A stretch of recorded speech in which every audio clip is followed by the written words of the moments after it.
In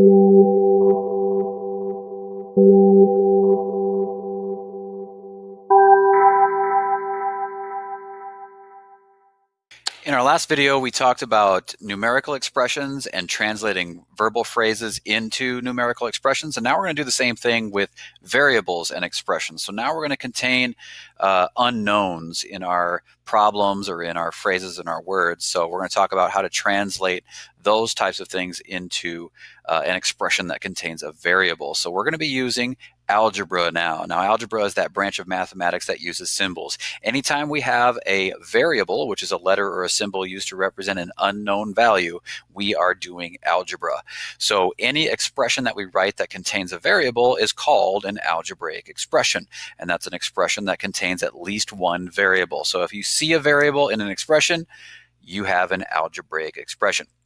So whenever we have to write an algebraic expression, we have to do what's called define or defining a variable. We have to choose a letter to represent an unknown value. So we have to say, if this is unknown, we're going to let X represent that, or we're going to let A represent that.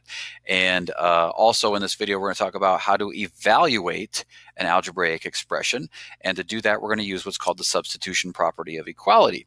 And the substitution property says that if two things are equal, then one can be replaced with the other. So a real quick example of the substitution property of equality, let's say I have a $10 bill. I can replace that with two $5 bills because they are equal to each other. I can substitute a $10 bill with two $5 bills. So that's basically what the substitution property of equality says. If two things are equal, then we can flip-flop one with the other. So here are some examples of algebraic expressions. So in the boxes, we have 4 minus x, and that is an algebraic expression because it contains a variable. X is our variable. In the middle box, we have 5m plus 6, and again, it contains a variable, and that 5m means 5 times m. So when we're talking about multiplication with a variable, sometimes we don't put a symbol in between them. And that 5m means 5 times m. And we always put the number first when we're multiplying a number times a variable. We would never, ever write m5. So don't do that when you're writing an algebraic expression. And then in the last box, we have y over 3, which means y divided by 3.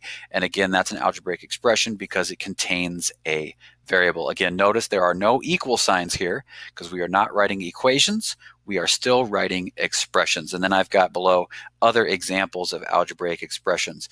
Again, all kinds of operations can be in there, all kinds of numbers, fractions, decimals, so on. We can have exponents and all things like that. So as long as it contains a variable, we have an algebraic expression.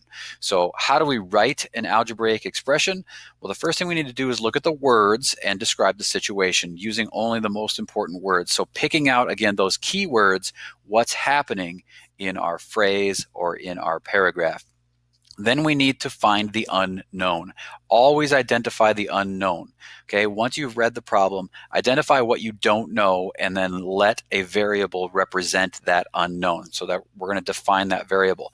So we're going to say, let X represent the number of hours I worked yesterday if I don't know that. Or let's let Y represent the number of miles we drove if we don't know that, so on and so forth. And then finally, we'll write the expression. We're going to translate that verbal model into an algebraic expression. So let's look at some examples of phrases that contain unknowns, and we're going to translate these into algebraic expressions. Again, not equations, expressions. No equal signs here. So $3 more than the cost of a sandwich. So here are some key words. $3, more than, and the cost of a sandwich. Well, what is the unknown?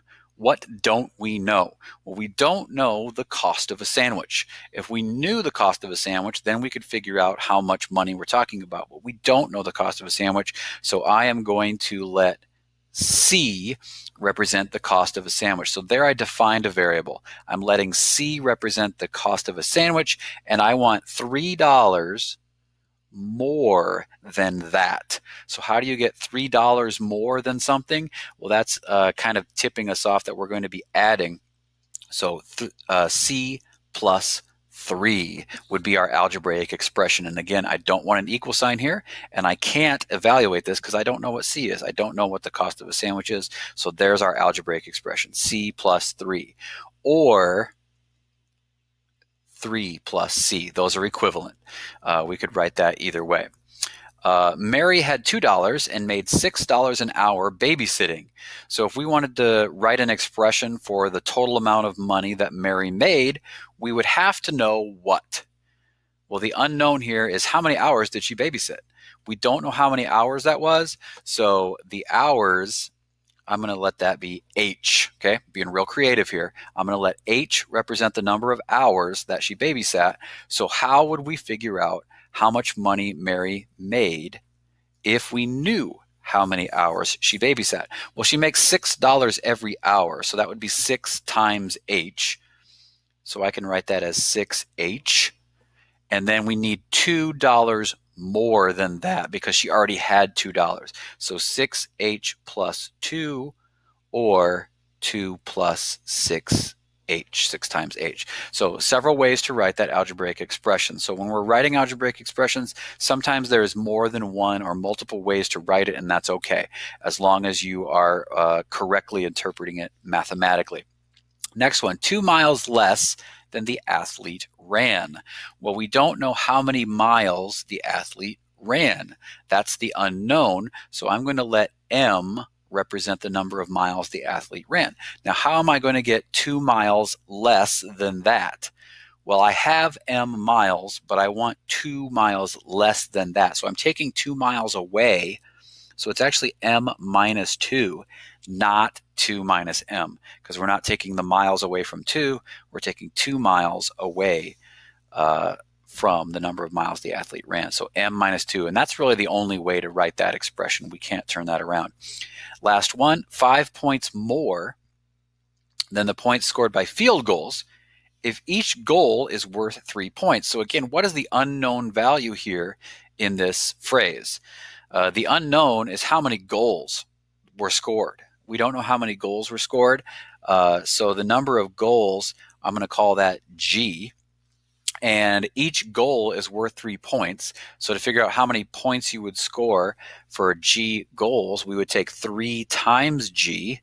And then we want 5 more points than that. So I would add 5 to that. Or we could even write 5 plus 3 times G. So 2 ways to write that algebraic expression. So that's what we're doing when we're writing an algebraic expression. We're just looking for keywords, finding the unknown, defining a variable, and then translating the words into an algebraic expression. Now, evaluating algebraic expressions, here we're given an algebraic expression and then we're told the value of the variable. So when we have that information, we can actually use that substitution property of equality to replace the variables with what they are equal to. So we're going to swap the variable with what it's equal to, and then we're going to use the order of operations we talked about in the last video to actually work it out and evaluate it. So here are a few examples of that. So I have an algebraic expression here that is D plus 5 minus F. So I do know the value of D right here. D is 16, so I can replace, using the substitution property, D with 16 plus 5 minus F. I do know the value of F. F is 9, so I can replace that with a 9. And now I have a numerical expression, and I can evaluate this using the order of operations. So I'm just going to work left to right. 16 plus 5 is 21. 21 minus 9 is 12, and I've evaluated that algebraic expression.